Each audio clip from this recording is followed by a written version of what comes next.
Okay, good morning. So let us start our lesson today, pretending that I just saw you, okay?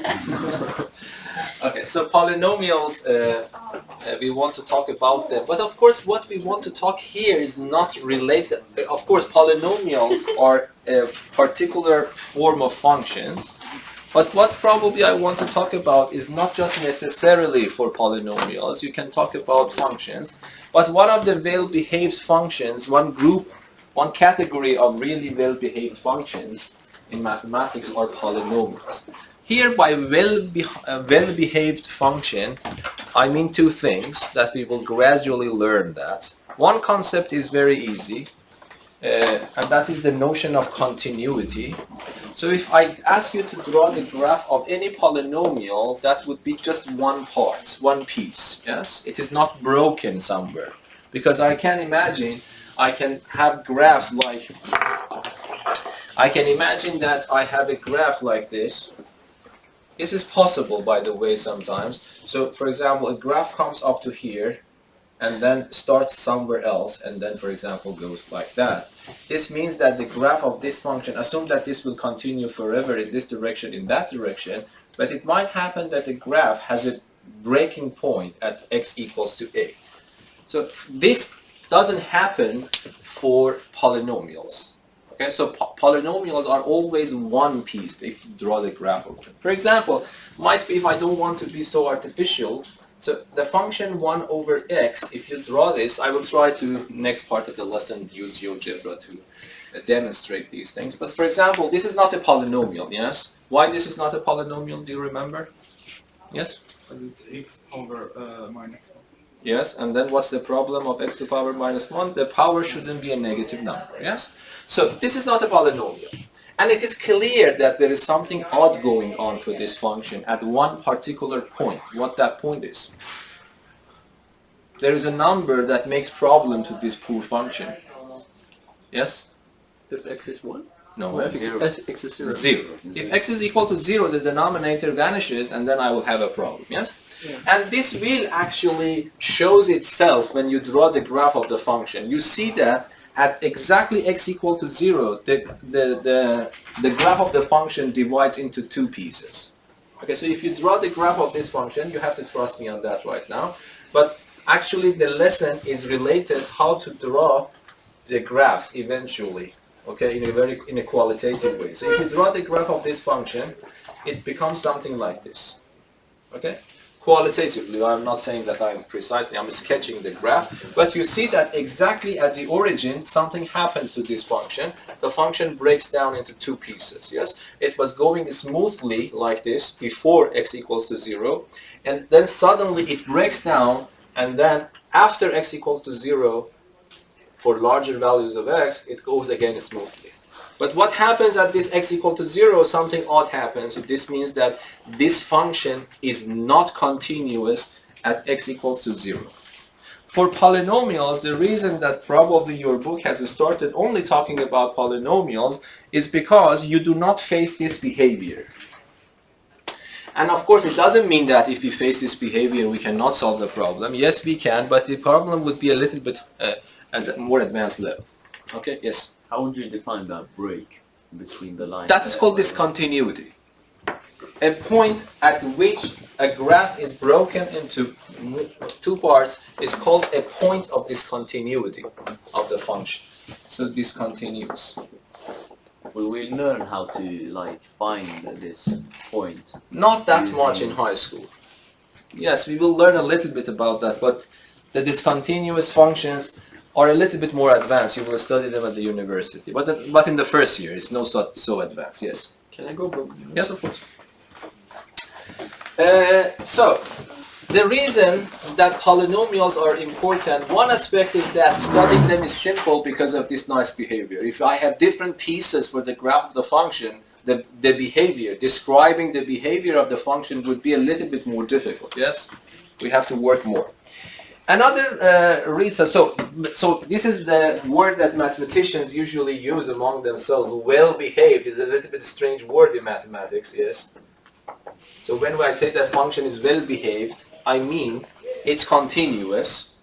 Another thing is that it doesn't contain any sharp points. Okay? So, of course, you can have sharp points, but still your graph is continuous. For example, if I ask you to draw the graph of absolute value of x, I don't know if you remember absolute value. So, what can I ask you, for example, to calculate? So let me ask you, for example, if I remember the graph of this function,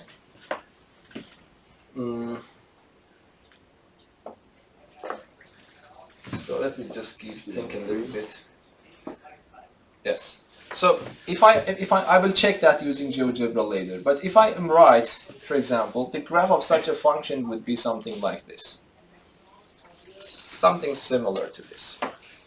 Of course, if I ask you, is the graph continuous? I'm not sure about that. I will check this. Remember that I will check this using Geogebra if the graph is qualitatively like this. So then you see that this graph is one piece. So if I ask you, do you think that this function is continuous? You still say that's continuous. But there is a sharp point going on. We will later, which is a very important lesson of our Math 3C, is that if a function whose graph has a sharp point at the point, then at that point the function is not differentiable. So the notion of the derivative doesn't make sense. And I will talk a little bit about this one here. So there are two things that are important in what we are studying: the continuity and differentiability. Okay? We will talk about that. But these two behaviors are very simple by detecting it by eyes.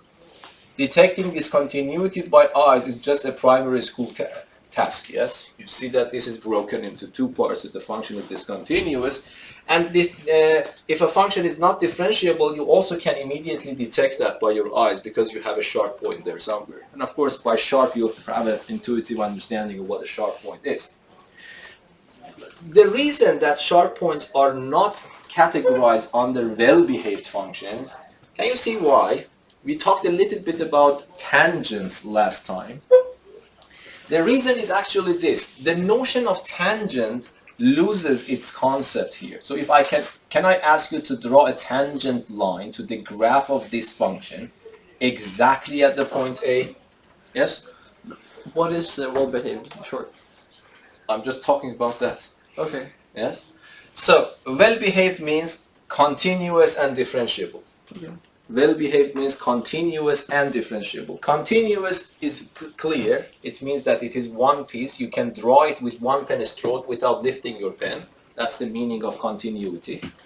But differentiability means that without sharp points, essentially. Yes? Okay, what do you think will break down if I have discontinuity and if I have sharp points? The notion of the tangent line doesn't make sense at those points. So if I ask you, can you draw a tangent line at this point to the graph? Yeah, it's reasonable. You can just draw something like that. Can I do something like here? Yes, but can I do it exactly at this point? No. No, I can have a half line tangent, but I cannot have a line tangent to the point. Yes? So for example, if I tell you, is this a tangent line at that point? You couldn't say this is a tangent.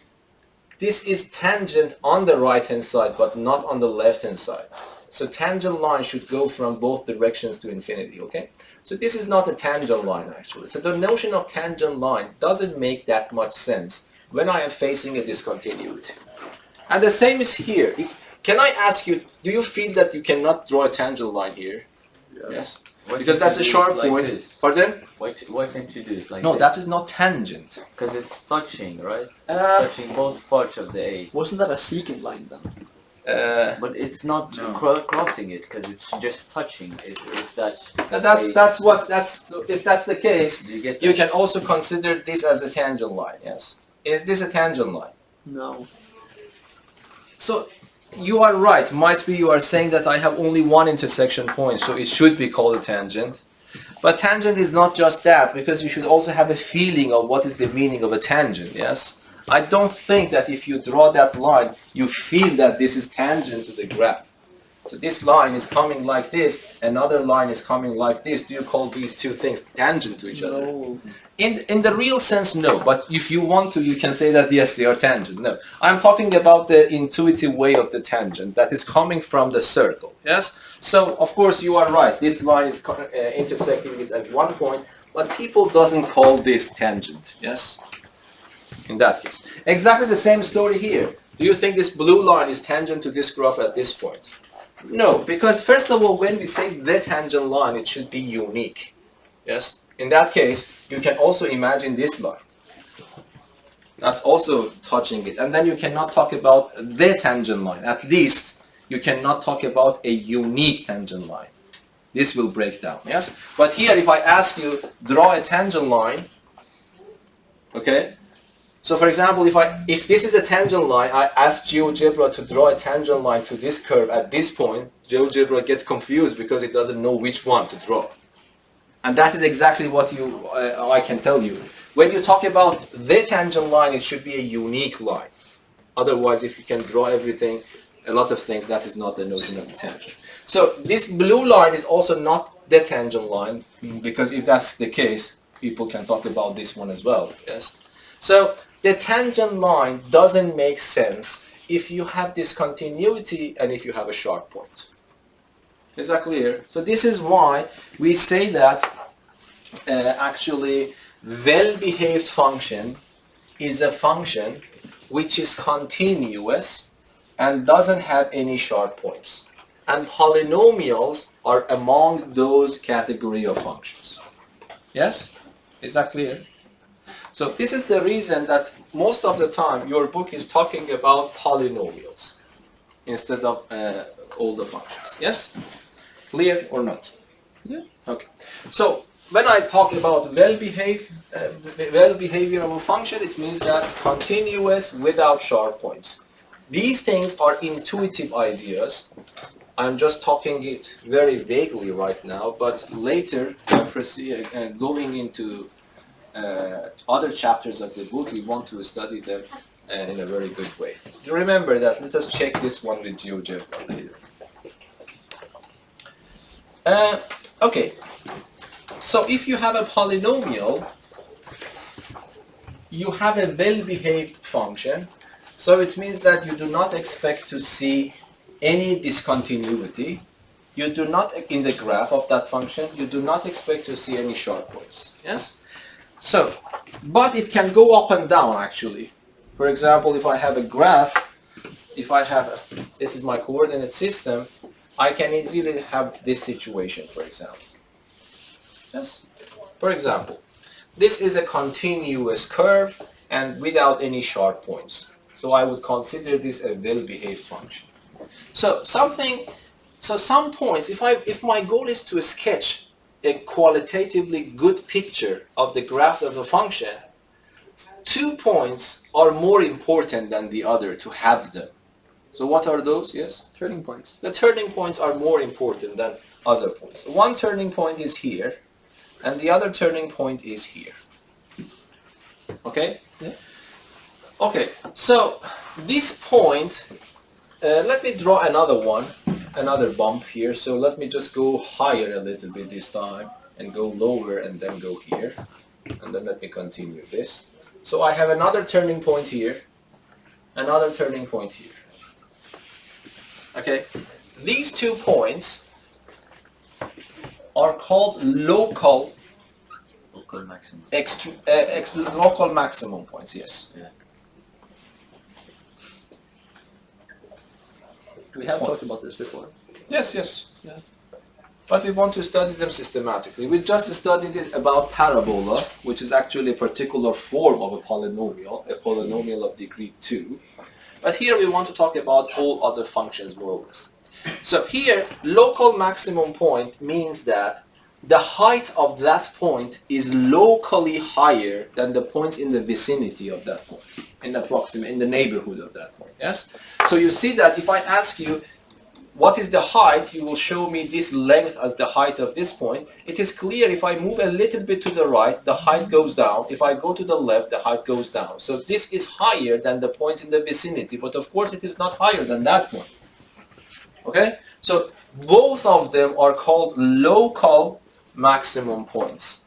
But if this graph ends here, assume that the graph ends here and there, this you can give another name to it, and that is called absolute maximum or the maximum. Okay? So when I talk about local maximum points, it means the points that are higher than the points in the neighborhood of that point. And the same is true for this one.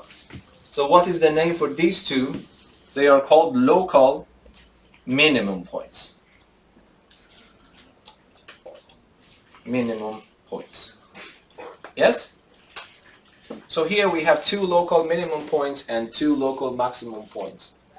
If there are no other points like this, then we can make sure that we have a good picture of the graph. Yes? Because of course you don't know how this will go. Does this go like this? Does this go like that? But it goes to infinity from this direction, and this will go to minus infinity from that direction. So nothing interesting will happen to this graph. You will not be surprised by seeing an odd behavior when I go to the right, far right end or to the left. So it means that if I know all the points of local maximum and local minimum and try to draw the graph between those points, then other points are not actually a surprise for me. They will continue having the same behavior forever. Yes? Is that clear? But if you use GeoGebra or computer to draw this, and then you have a limited display, you will not be able to be sure that something strange will happen in the future or in its past or not. This is the power of mathematics, that you learn to say for sure that this is not going to happen. So for example, if I give you a function with this graph, by looking at the formula of the function, you can make sure that you will not face any surprises after this point or before this point. That is the whole point of this lesson, and you shouldn't underestimate that. So because we want to make sure that this is not the case. And there is another terminology here, because most of the things we want to talk are both correct for local maximum points and local minimum points, so we use the word local extreme point. So when we use local extreme point, I mean either a local maximum point or a local minimum point. For example, if I give you a function and I ask you to find its local extreme points, I mean to find all local maximum points together with all local minimum points. So that is use the word extreme points. Is that understandable? Okay, let us discuss a little bit here. Can you give me a property? So here, do you see what is the property that these 4 points, these 4 extreme points, share in common? They have in common. Yes? They're well behaved. No, so I assume that I am always talking about well-behaved functions. Yeah. So continuity, not having sharp points, Yeah. I always have it. But if I ask, because now, let me tell you what is my point. My point is that if I give you the graph of this and I give you a pen and I ask you, can you show me the extreme points? That is just a person in the 2nd primary grade school can actually solve that for you. Remember, I want to introduce these things to you, but later we do not have the graph. We have the formula for the function. We want to do something with the formula in an analytic way to be able to detect the coordinates of the extreme points. Here, the logic is the other way around, to get familiar with these terminologies, which are very, very important. Okay? So later, if I give you a point here, I don't know, and I give you a ruler and I ask you to draw a tangent line, so somehow you can do it. It's not a big deal. But later, I give you the formula for the graph, not the graph itself, and I give you a number for the x-coordinate of this point, and I ask you to determine the equation an equation for the straight line that is tangent to the graph. So you want to do analytic work. So remember, this part of the lesson is very simple. This lesson is trying to make you familiar with these terminologies so that later, if we have the analytic form of the function, you can use some tricks to find these points analytically. Okay, so this is important. I want you to discover from now on. There is one property, or at least I have it in mind, common between this point, that point, and that point. Yes, Benjamin? It looks like the wrong turn points. Pardon? The other turn points. Is that what you're thinking about? Yes, of course they are turning points. No, not that. Yes? Like at the top of a curve or at the bottom of a curve. It's not exactly at the bottom of the... So for example, here it was not actually very top. This is tougher than that one. But even there is a property that this one and that one are sharing. Okay, yes? Are they proportional, like... Now let me give you a hint. Think in terms of tangent lines. Yes? Their tangent lines are horizontal. Yes. So that is the extreme important property of local extreme points. If you draw a tangent line, so if I draw a tangent line here, there is no guarantee that this is horizontal. But if it turns out that the tangent is horizontal at that point, it means that I am facing either a local minimum point or a local maximum point. So that's an extremely important property that will play the vital role for detecting these points. So you see, if I draw a tangent line here, it's horizontal. If I draw a tangent line here, it's horizontal. If I draw a tangent line here, it's horizontal. And if I draw a tangent line here, it's horizontal. So let me tell you something. If I am facing an extreme point for the function, the tangent is always horizontal at that point. Of course, if the function is well behaved. But now let me ask you another question, because that's also another terminology I want you to know. Is it always the case that if I have a horizontal tangent, I am facing with a local extreme point? So another time. So we learned that if I have a local extreme point, if I draw a tangent line, the tangent line becomes horizontal at that point. Now the question is the opposite. Now I tell you that at some point on the graph, the tangent line is horizontal. I guarantee you. You haven't seen the picture, but I am telling you that I found a point on the graph. When I drew the tangent line there, it was horizontal. Now my question is that, do you think it is always a local extreme point? No. Why not? Can you just draw something? I'm thinking about, parabolas that are like vertical and, functions that don't... No, parabolas, parabolas is this. But you can have a parabola that goes this way instead.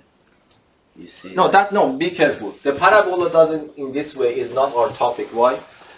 It's not horizontal. No, this is not a function. Be careful. A function, the graph of a function cannot be like that. Any vertical line is not allowed to intersect the graph of a function at more than one point. Then what is it then? This is not a function. Yes? It is the combination of two functions. This one is a function. This one itself is a function. So it's the graph of two functions. And so if I ask you what is the curve, this is this one. If I ask you what is an equation for this, an equation is this. But I want to write y, so y becomes plus and minus square root of x. This branch is the graph to this part of the function.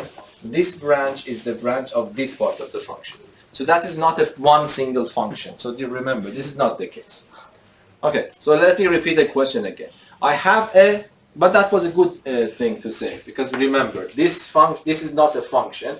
This is the graph of two functions simultaneously drawn in the same coordinate system. One of them is plus square root of x and the other one is minus square root of x.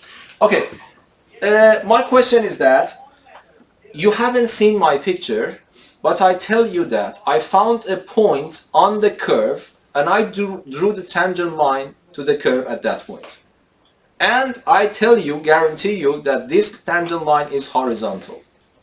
Now my question is that, can you be sure that that point is either a local maximum point or a local minimum point? Anyone else? Yes? I don't think so, Yes? because Can you imagine? Can you draw if the line something? is horizontal, Yes? then the tangent will also be horizontal. No. So you didn't understand my question. My question is that I have a graph in my notebook. I have drawn a graph here, and then I found a point on the graph, and I drew the tangent line. I guarantee you the tangent line that I drew is horizontal, no lies. Okay? My question is that, without looking at my picture, do you think it is guaranteed that that point is a local extreme point? Yes? Does a circle count? Or? No, circle is not again. Circle is not a graph. Is not a function. Okay. It consists of two semicircles. Those are functions. Yes. So you wanted to draw something like this. Yes. Yeah. That's also true, but that's not part of it. Listen. Yeah, more simpler than that. Yes. Imagine something. Yes. Here. This is the horizontal line. Yes. This is one way to make a tangent, Yes. which is local minimum. That is another way to make a tangent, which is local maximum. Can I draw somehow this one remains the tangent, but it is neither a local minimum nor a local maximum? Can I do that? Does this count? This with the three. Bring it up. Does it have to be a polynomial? No, that's a sharp point. Yeah, sharp Yeah. point. Yes. No. So can you imagine? It's not that hard. You see, I come here. I come up to here, tangent line. But instead of coming back, I go back in this direction. So this is also a tangent line, you see. This point has also a name in mathematics itself. So you see, if I draw a tangent line to this curve, is this tangent horizontal? Yes. Is this point a local minimum point? No. No. Is it a local maximum point? No. So it is possible. This point is called a terrace point. Okay? Terrace. A terrace, yes.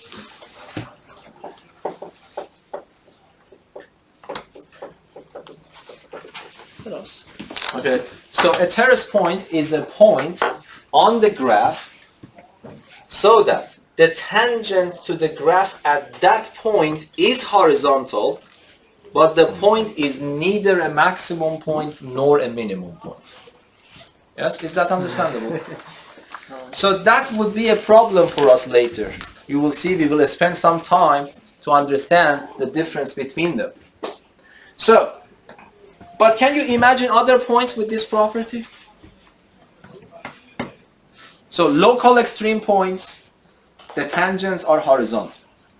Local maximum points, the tangents are horizontal. Local minimum points, the tangents are horizontal. Terrace points, the tangents are horizontal. But do you think that we can imagine other type of points at which the tangent is horizontal? No. What about these? You have Can you imagine? No, they are not tangents.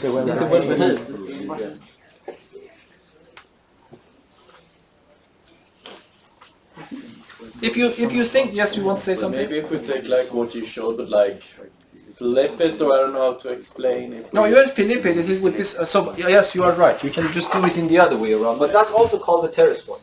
That's the same Okay. situation, just reversed. Yeah. Yes, you mean this. Yeah. That's all. Yes, that's correct. So we have two types of terrace point, if you like to. Okay, but these are the only ones. So this would be one important part of our lesson in the future.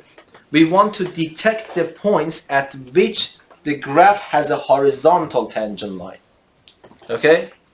And then we learned actually here intuitively that there are three types of those points. Yes? Local maximum points, local minimum points, and terrace points. And then, because we do not have the graph in front of our eyes, we have to understand which one is a local maximum. If I can find the numbers, I need to understand which one is related to a terrace point, which one is related to the maximum point, and which one is related to the minimum point. Yes?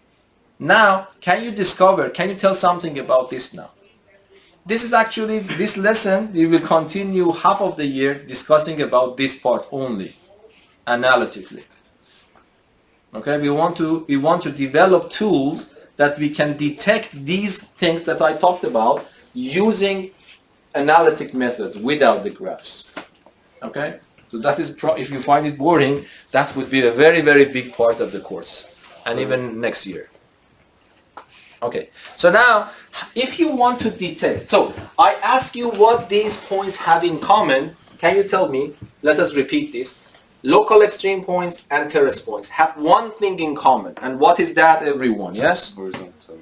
They have horizontal tangents at that point. Yes? Yes. But if I want, so this is a common point. So it means that if I want to find local extreme points for a graph, I do not need to look everywhere. How many points are in a graph? Infinitely many. I cannot just check all of the points. This means that do not worry about all the points, just go and care about the points at which the tangent is horizontal. Then you have a finitely many points in your hand. But when you have finitely many points in your hand, the problem starts from here. You don't know which one of them is for the maximum one, if any, which one of them is for the minimum one, if any, and which one of them is for a terrace point, if any. Okay? So now we want to find the differences between these 2 points. I want to understand the differences in the behavior of the function around the max point, around the mean point, and around the terrace point. Because this will tell me how to detect which one is which by looking at the differences. Okay? Now, what do you want to say? What degree does the terrace point polynomial have? No, that's not clear. Okay. We can have different degree polynomials. But for example, I know that for the second degree, we don't have any terrace points. For the third degree, we can have. For example, the simplest possible third degree polynomial has a terrace point. If you draw the graph of this function, this would be this function. Okay. Yes? Yeah, but it cannot be 2 because the first degree is a line. The second degree is a parabola without any terrace points. So at least it should be 3. Yes. But there is no guarantee that if I have a third degree polynomial, it has a terrace point. There are no guarantees of that. Okay, so now can you see what is the difference in behavior of the graph of the function around the maximum point, around the minimum point, or around the terrace point? It's very, very easy to see that. What is happening around a max point? What is happening around a min point? Yes, Jose? Up, down, up. Yes, exactly. Up. Exactly, it's as simple as that.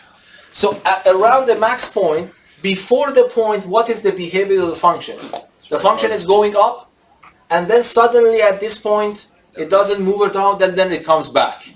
So it goes up and then down. But in the minimum point, the behavior is opposite. First it goes down, and then it goes up.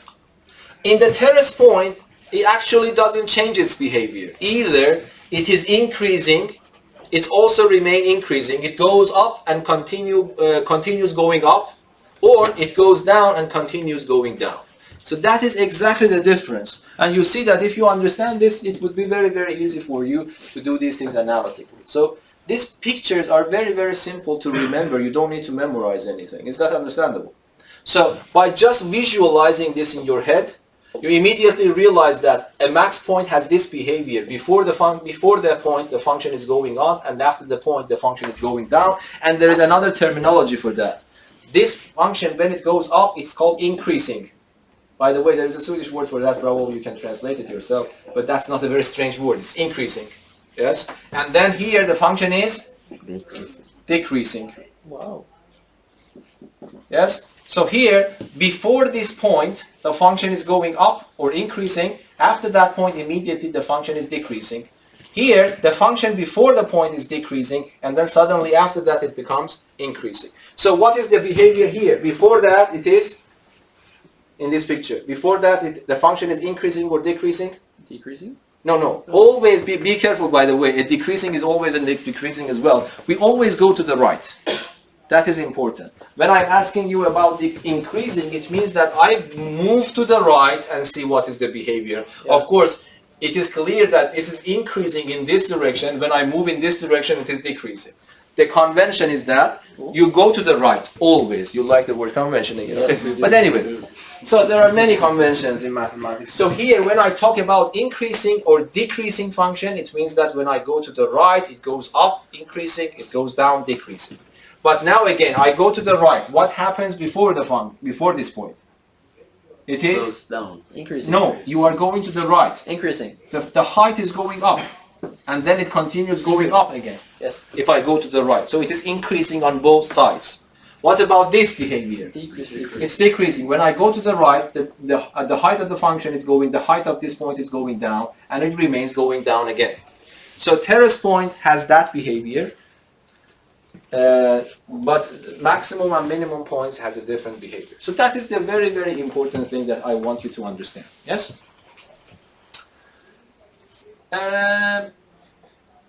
Okay, now let me ask you one more question. These are very simple but important questions.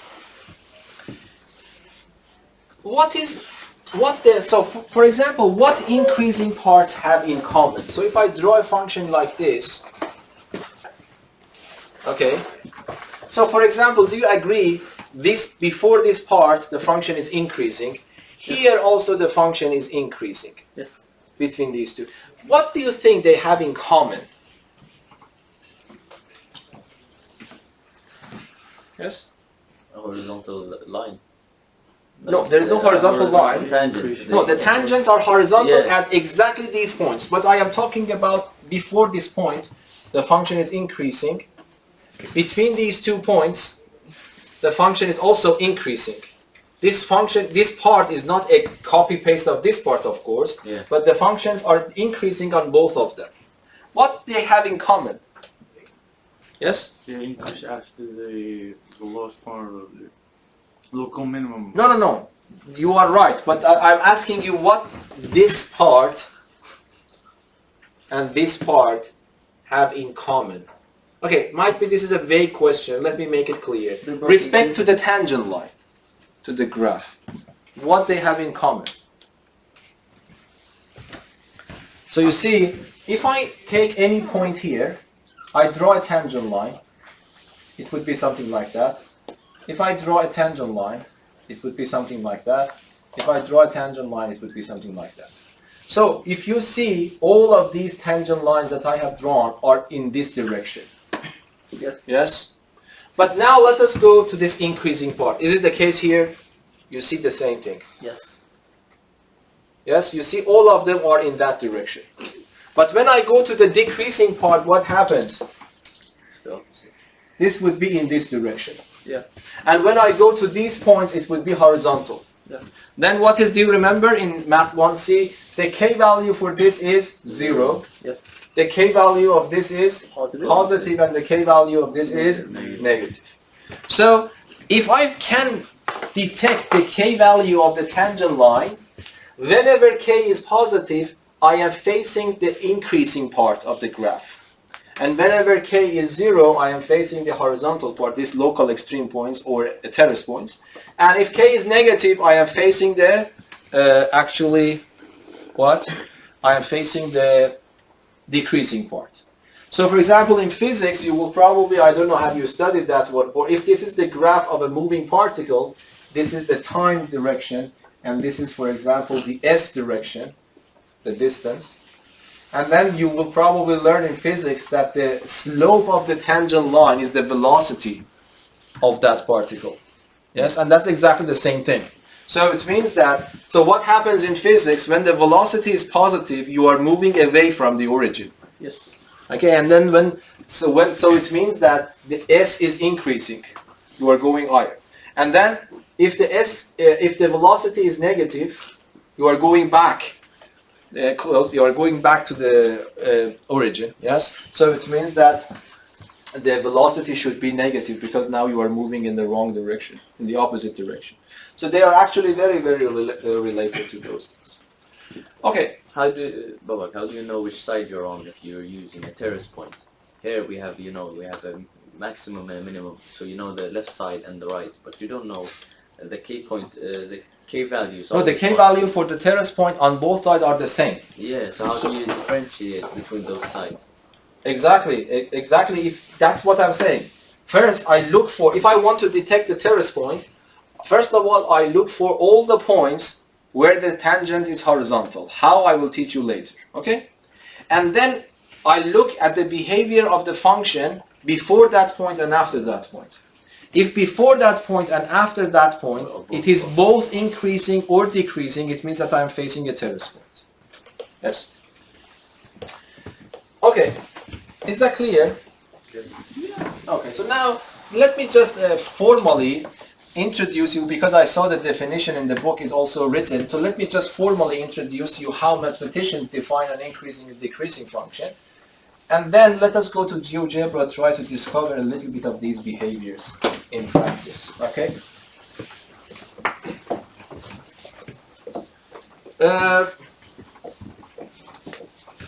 So, how do you think would be, I want you to understand what is written in the book. Of course, probably this definition is not that important for the grades or something.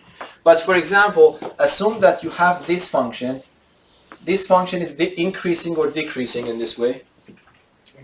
It's increasing, because when I go to the right, I see the height is actually going higher and higher. What does this mean? This means that if you look at 2 points, any 2 points on this portion, x1 and x2, okay, and this is the function y equals to f of x. What is this height? Can you tell me then? If this function is f and this point is x1, what would be that height? Don't disappoint me, because that's something that you need to know, okay?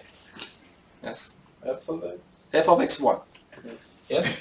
Because whenever you have the x coordinate, you want to find the y coordinate, you feed it into the function and you get a number. So that number is f of x1, agree? And then the same thing here. So this is f of x2. So for increasing function, what is happening? If x1 is less than x2, this means that f of x1 also is less than f of x2. Or at most, it becomes equal to this if the function is actually like acting like this. So if I choose these 2 points, x1 and x2, okay? So I would say that this function is increasing. Of course, this is here, this is strictly increasing. This is strictly increasing, but this is also increasing in the sense that it doesn't go up and down. Yes? So that function should also be, there are different conventions, but the book has used this convention to put equality here as well. But I want you to understand this definition. Do you understand this? Yes? If Yeah. the graph was going like from up to down, would it instead be decreasing? Yes. They were on the same line. No. If it is going in this direction, but again this part is increasing. But if the first line that is going up, Yes, then it would be decreasing. Yes. So this definition is in the book. They say that this is the definition of an increasing function. It means that if you choose 2 values x1 and x2, and you know that x1 is less than x2, if f of x1 is also smaller than f of x2, then the function is increasing. Of course, not for 2 points, for every 2 points. Yes? And then, can you define the decreasing function yourself? So what do you think would be a decreasing function? Definition of the decreasing function. For example, let us assume that the function goes down. So what happens if I take x1, which is still smaller than x2, x1 is on the left of x2. If I ask you what is this, you will answer again, this is f of x1. If I answer what is this one, you will say f of x2. But if my function is decreasing, which value of this fx1 or fx2 should be smaller? Yes? fx2 should be smaller. Yes? So it means that for a decreasing function, if x1 is less than x2, this would imply that f of x1 is greater than or equal to f of x2. So for an increasing function, these signs are on the same direction, pointing to the left, for example, here. But if I have an decreasing function, this sign and this sign are in opposite directions. But you don't need to be worried about the definition, but understanding the definition is not hard at all. You can just immediately see that. Yes? Is that clear? Yes? Are you supposed to have the greater than?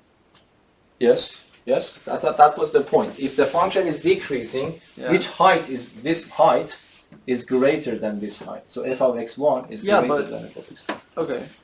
So x1 is still smaller than x2.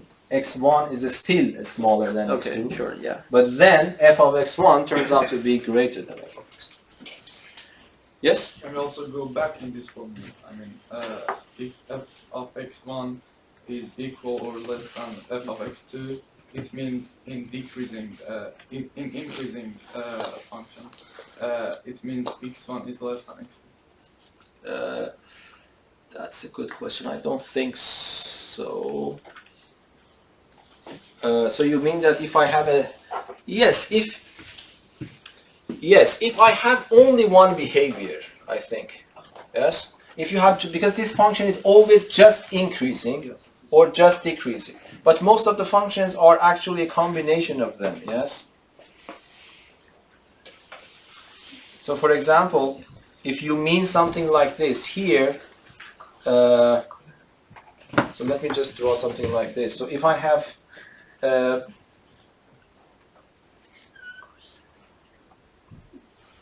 what I want to do, so here, so f of x1 should be smaller than f of x2.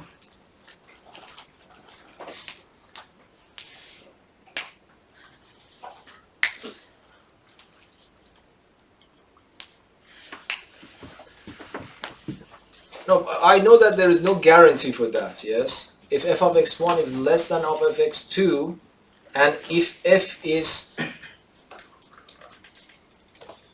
And if you have increasing. Yes. If it is always increasing, yes, you can conclude that. But if the function goes up and down more number of times, and if you suddenly know that... Yes, what I'm saying is this. If you have this, and if someone tells you that the function is always increasing, then yes, you can conclude this. Yes? But if someone tells you that for two values I have this, but this function is either sometimes increasing or sometimes decreasing, you cannot conclude anything unless you exactly know where these points are sitting. Are they sitting on the increasing part?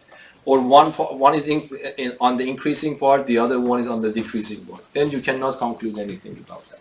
That's my point. Okay, so I think here, more or less we are done. Okay. I want to go to the Geogebra to try to investigate a little bit of these things. Okay.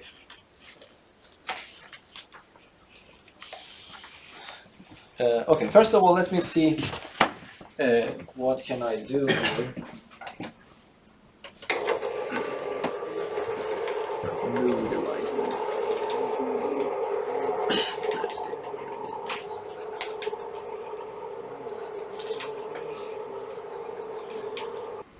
Let us go back here and then try to open Geogebra. So I want you to see some features of Geogebra here.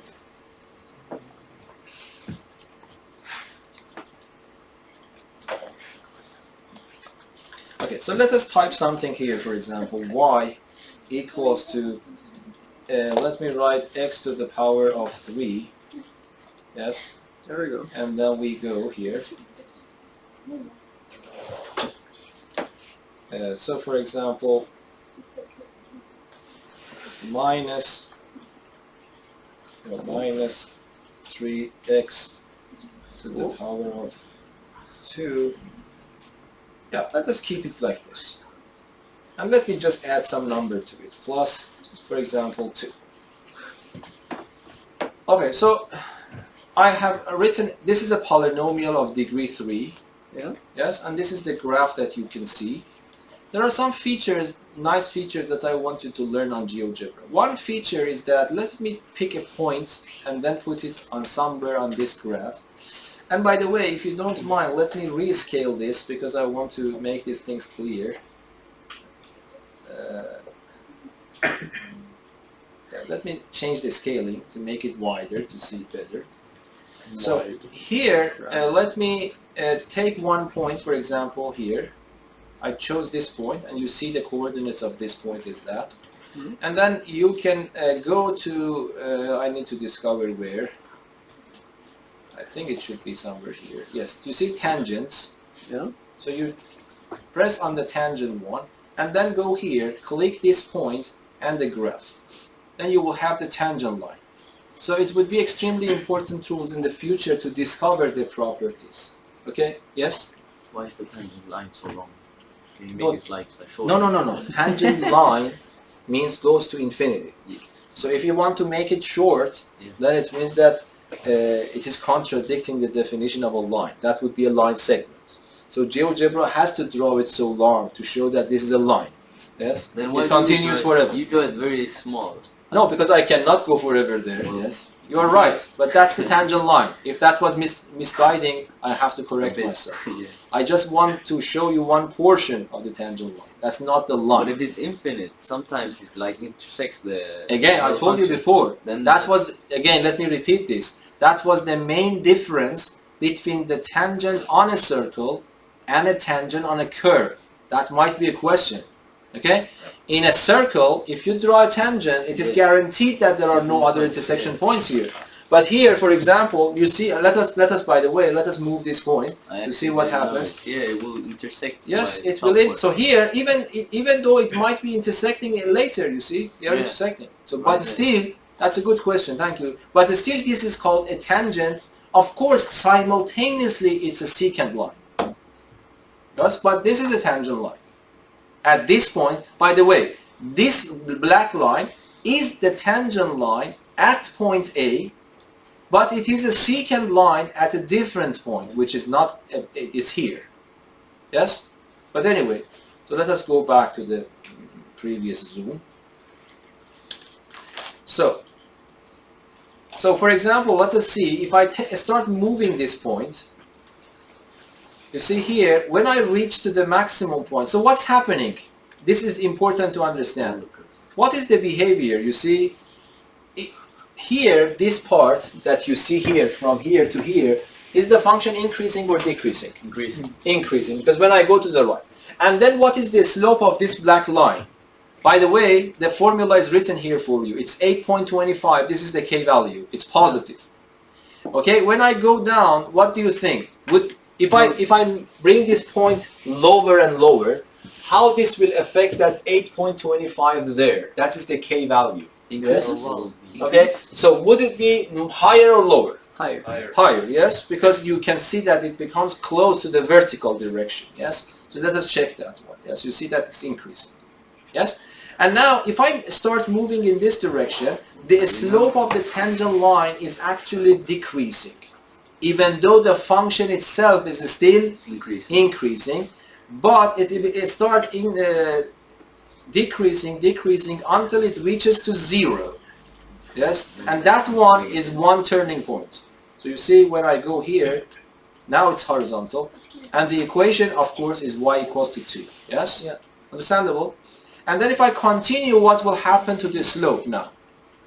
It will be negative. It will be negative. Even if I move very slowly, you see, I have minus 0.63, and then I will continue. You see, all the way around. So this number is negative, but it becomes a bigger and bigger negative number. And by the way, what is this point called? That you don't study right now. This is called an inflection point. Yes, it is not a terrace point. What is it? What was the terrace point? Do you remember? It is similar to the terrace point. Do you see? One part of this, the graph is here. One part of this, the graph is here, and this is tangent.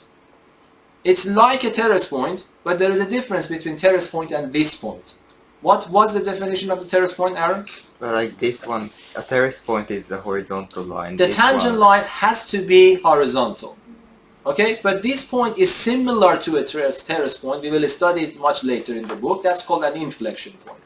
Okay, but then if I continue, and you see that what happens when I reach to the minimum, again it becomes horizontal.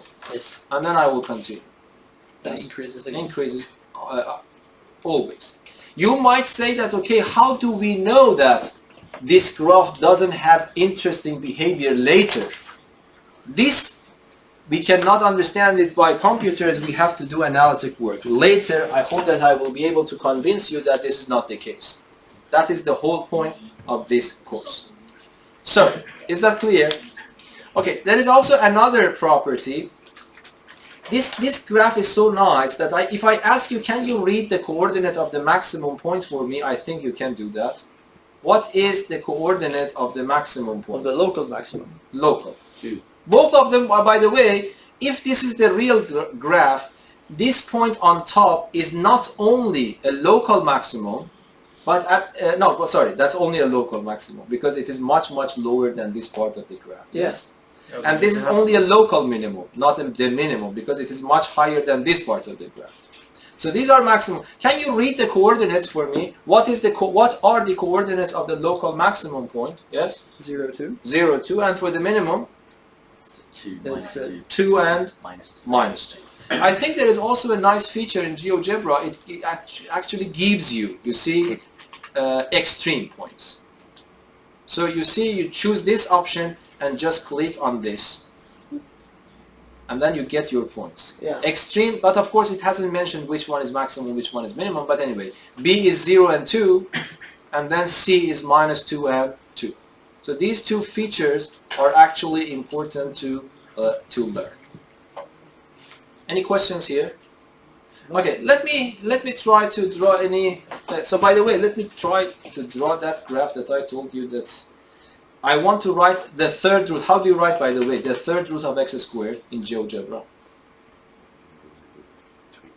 There is no sign for the third root here. Oh. Yes? X power 2. So the third root of x squared is x to the power of 2/3. This you need to remember. So if I want to draw that graph, so let me get rid of this green graph here, and then I don't need these points, any one of them. Okay, so do you remember which one I wanted to check? So I wanted to check this function, y equals to the third root, so I need to write x. You must Oops, sorry. click X. then Yes, I to have the to power of write 1/3. x first, and then this one to the power of 3. 2/3. No, 2/3, yes. Yeah. 2 divided by 3. Yes, that was right. My guess was right, but of course, this scaling is different. I can check the scale and change the scaling to the standard one. That's not a well-behaving. No, that's not They're it. not well behaved. So I just want to make sure that the graph that I drew was right. So that you see that this is not a well-behaved function. By the way, let us see GeoGebra, what will happen in GeoGebra. Of course, there is a notion of a half tangent line. That would be a vertical line. Everyone can see that, yes? But if I ask, let us see how GeoGebra acts. So if I take a point and take this sharp point as a point, and then I want to do the same thing here, to draw a tangent line, yes? So I will take this one and that one. What do you think will happen? I think GeoGebra will draw a vertical line, passing exactly through that. No, it doesn't do that. So it knows that this is not differentiable there, yes? And by the way, if I ask you, so what is happening for the slope? So let me choose another point here. Is the function decreasing here or increasing this point? Decreasing. This is decreasing and then suddenly increases. You see, it's not a polynomial, but still the same concepts will work here, yes? Yeah. So let us see what happens here. If I draw this tangent line, this makes sense. Do you have questions? Can GeoGebra show a line that isn't continuous? Isn't continuous. A line Yeah. segment. Like one that has a point of discontinuity. No. I could play a trick on GeoGebra to draw this for the exam, but because taking one single point out is not probably possible for GeoGebra. Because when you want to single point one, if you want to take one point away from a line. Actually, it's not possible for GeoGebra. In books, they draw it with hollow circle, but that hollow circle is just a representation. You know that there are infinitely many points in that hollow circle. Yes, but I was able to play a trick to make this. I think you can do that. For example, if you go here, if you want, you go to setting. I think you go to style, and then instead of choosing this, you can choose that. Okay, but I don't know why it doesn't affect this one. Okay, it's affecting G. You see, it becomes hollow circle. That point G, yes, do you see? Yeah. But probably that was not your point. If you draw a line, you can do the same thing. Yes, if I do here, line segment from here to here. If I want to make this, middle somewhere hollow, yes, I will choose this. Yes, I will pick this point, and then I go to this style and make it hollow, something like that. But then this is not very nice because hollow means that you see it's not hollow. That line is seen. The trick I did, I used. I remember I did a trick to draw it nicely. So I changed the color To white. Yes, to white, something like that. Make it. And now it becomes the rim white. You can play around with that one. You can have the rim, but get rid of what is inside. I think you can do that. So let me just go back. Undo. But how can I get rid of that style?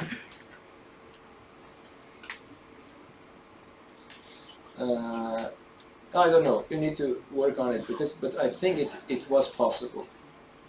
Yeah, it is possible to get rid of those lines in the middle. Yes, I will try to check my notes. I will come back to you if you really need to do that. But it is possible. Okay, let us go back to this graph. Let us see if I start moving this, what will happen to the tangent line. So here I start moving this point. The tangent line goes here. And let's see what happens here suddenly. You see, you cannot. Yes, it skips that point. Yeah. Then suddenly it starts going in that direction.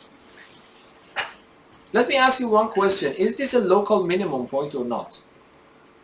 No. Is it or not? It's not Yes, what it is. Why? It is lower than the points of the vicinity, but it is not. It is a little bit more advanced for high school to study, but that is again the local minimum. Why not?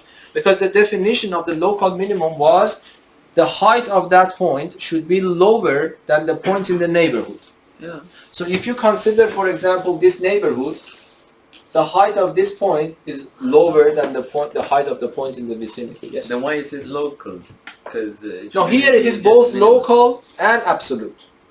Yeah. So it has both of them. Yeah. Here you can say the Because I minimum. don't think it will. Yes. No, it will not, but there is no guarantee, by the way. Yes? There is no guarantee. Why do you think, this is a simple question, you can see it from the behavior of the function. Why do you think it will not go back?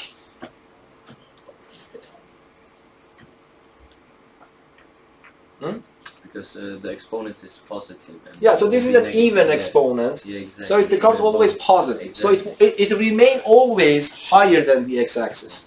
Because even if x is negative, because of this power of 2, it becomes positive. So it is guaranteed that the graph of this function cannot go lower to the lower part of the x-axis. Something like this. Okay, any questions? Let me see if we can have a real terrace point to see what happens. Is there any example in the book? I don't have it in mind, or they have just drawn that. Okay, they have written here. So let me just do this one here, and then we are done. Okay? Yeah. Let me get rid of these. So the function that I am choosing from the book is y equals to, it is 6x to the power of 5, 6x to the power of 5, and then we go down, minus 10x to the power of 2, yes, no, power of okay, not c, to the power of 3, and then we go down, and then plus 2. Yes, that's the graph of the function. Whoa. Okay, so immediately you realize the behavior, yes? Terrace point. So we have a terrace point, yes? Let me make it nicer by changing this scaling. Yes. So this is the function that you have. When the class ends? Now? 5 past. No. 5 Okay, so we have just finishing this one, thank you. So you see, at how many points do you see that I have a horizontal tangent here? 2. No, 3. 3. One of them is a local maximum point on top. The other one is here, a local minimum, and then you see that this is a terrace point. Yes? The horizontal. So let me just choose a point randomly here, and then I ask Geogebra to draw the tangent line. This is the tangent line. So I will just click on this and that. So that's the line. Then I start moving this. So what's happening? This increasing part, you see that the function, this is the slope. You can see the slope here. So the slope is positive, it is decreasing, and then suddenly it becomes 0. And then it becomes negative when I move around. Okay? But then it comes here, and then what happens again, it goes back to horizontal again, and that is the terrace point. And then I go back, I continue, it decreases, and it becomes horizontal again, and then it increases. Yes? So now, the good point is that, now let us check this one as well to see that, but the terrace points, the GeoGebra is not possible for us to find. Let us see how it works. This one, I choose this one. Baba, Yes, it All only the- gives you extreme points, not the terrace point. Yes? all the examples of the terrace points you've given have been terrace points that are in the x value 0. Is that a rule? No. It can be No. a terrace point No. elsewhere. No, it can be elsewhere. Yes, of course. For example, I don't have time to actually, if you instead of x, if you replace x with x minus 1 everywhere, then it will shift 1 unit to the right. You just take this function, instead of typing this function, type the same thing except wherever you see x, put x minus 1. It will be shifted exactly with the same thing, 1 to the right. So then the terrace point also moves to 1. There's no actually a particular rule for that. Okay, any questions? No. But the questions, it seems they are simple, but I will write it down again for you. They are extremely important. Please pay attention to these examples, especially when I see there are two star problem here. You might say that, okay, why there should be 2-star problem at this level, but you will see that these questions are, most of the time they are asking you bring examples. And in imagining examples that has that particular property might be not that easy, okay? So please try to follow what I write on Google Classroom. Any questions? No. Okay, thank you very much. Thank you.